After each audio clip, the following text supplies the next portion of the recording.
नमस्कार। आप सभी का स्वागत है किस्से और कहानियों में टेल्स फ्रॉम द हार्ट। आज हम शिव महापुराण के एक नई कहानी के बारे में चर्चा करेंगे जिसका नाम है कुबेर का अहंकार। जो आपको ये वीडियो अच्छी लगती है तो please like share and subscribe करें और कमेंट बॉक्स में हर हर महादेव लिखना ना भूलें। चलिए शुरू करते हैं। कुबेर का अहंकार। यह एक पौराणिक कथा है। कुबेर तीनों लोकों में सबसे धनी थे। एक दिन उन्होंने सोचा कि हमारे पास इतनी संपत्ति है लेकिन कम ही लोगों को इसकी जानकारी है।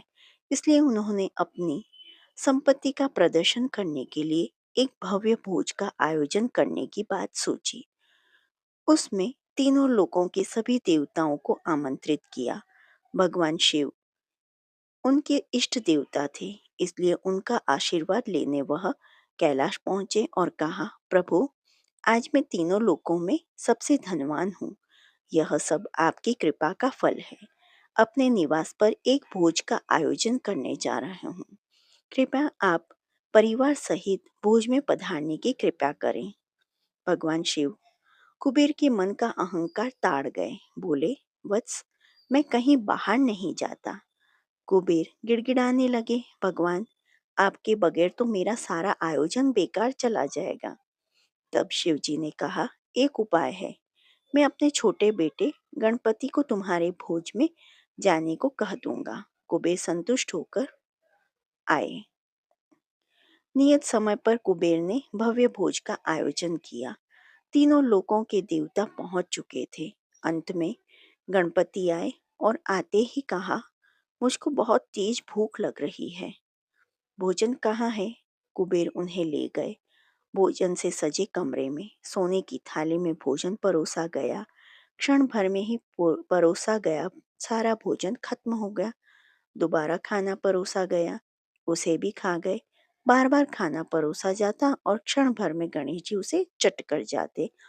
थोड़ी देर में हजारों लोगों के लिए बना भोजन खत्म हो गया, लेकिन गणपति का पेट नहीं भरा। वे रसोई घर में पहुंचे और वहां रखा सारा कच्चा सामान भी खा गए।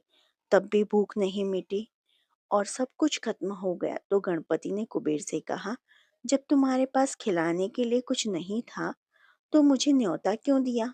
कुबेर का अहंकार चूर चूर हो गया। इसलिए हमें कभी भी पैसों का अभिमान नहीं करना चाहिए। स्वयं कुबेर जी का भी अहंकार भगवान शिव ने तोड़ दिया था, तो हम मनुष्य किस चीज की मूली हैं? इसलिए हमें कभी भी पैसों का घमंड नहीं करना चाहिए। जो आपको ये वीडियो पसंद आई हो तो please like share and subscribe करें। देखने के लिए धन्यवाद। जय हिंद, जय भारत। तपस्या का फल।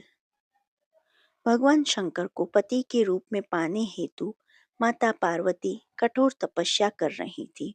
उनकी तपस्या पूर्णता की ओर थी।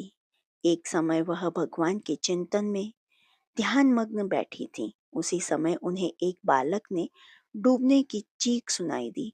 माता तुरंत उठकर वहां पहुंची। उन्होंने देखा एक मगरमच्छ बालक को पानी के भीतर खींच रहा है। बालक अपनी जान बचाने के लिए प्रयास कर रहा था तथा मगरमच्छ उसे आहार बनाने का। करुणामयी माँ को बालक पर दया आ गई। उन्होंने मगरमच्छ से निवेदन किया कि बालक को छोड़ दीजिए, इसे आहार न बनाएं। मगरमच्छ बोला, माता, यह मेरा आहार है। मुझे हर छोटे छठे दिन उदर पूर्ति हेतु जो पहला मिलता है उसे मेरा आहार ब्रह्मा ने निश्चित किया है। माता ने फिर कहा, आप इसे छोड़ दें, इसके बदले में अपनी तपस्या का फल दूंगी। ग्राह ने कहा, ठीक है। माता ने उसी समय संकल्प कर अपनी पूरी तपस्या का पुण्य फल उस ग्राह को दे दिया। ग्राह तपस्या के फल को प्राप्त कर सूर्य की भांति चमक उठा। उसकी बुद्धि भी शुद्ध हो गई। उसने कहा, माता, आप अपना पुण्य वापस ले लें, मैं इस बालक को यूं ही छोड़ दूंगा। माता ने मना कर दिया तथा बालक को गोद में लेकर ममतामयी माता दुलारने लगी। बालक को सुरक्षित लौटाकर माता ने अपने स्थान पर वापस आकर तप शुरू कर दिया। भगवान शिव तुरंत ही वहां प्रकट हो गए और बोले, पार्वती, अब तुम्हें तप करने की आवश्यकता नहीं है। हर प्राणी में मेरा ही वास है। तुमने उस ग्राह को तप का फल दिया, वह मुझे ही प्राप्त हुआ। अतः तुम्हारा तप फल अनंत गुना हो गया। तुमने करुणावश द्रवित होकर किसी प्राणी की रक्षा की, अतः मैं तुम पर प्रसन्न हूँ तथा तुम्हें पत्नी रूप में स्वीकार करता हूँ। कथा का सारांश यही है कि जो परहित की कामना करता है, उस पर परमात्मा की असीम कृपा होती है। जो व्यक्ति असहायों की सहायता करता है, दयालु, प्रेमी, करुणाकारी होता है, ईश्वर उसको स्वीकार करते हैं। यह कथा शिव पुराण में उल्लेखित है। जो आपको यह कथा पसंद आई हो तो please like, share and subscribe करें। देखने के लिए धन्यवाद। जय हिंद, जय भारत।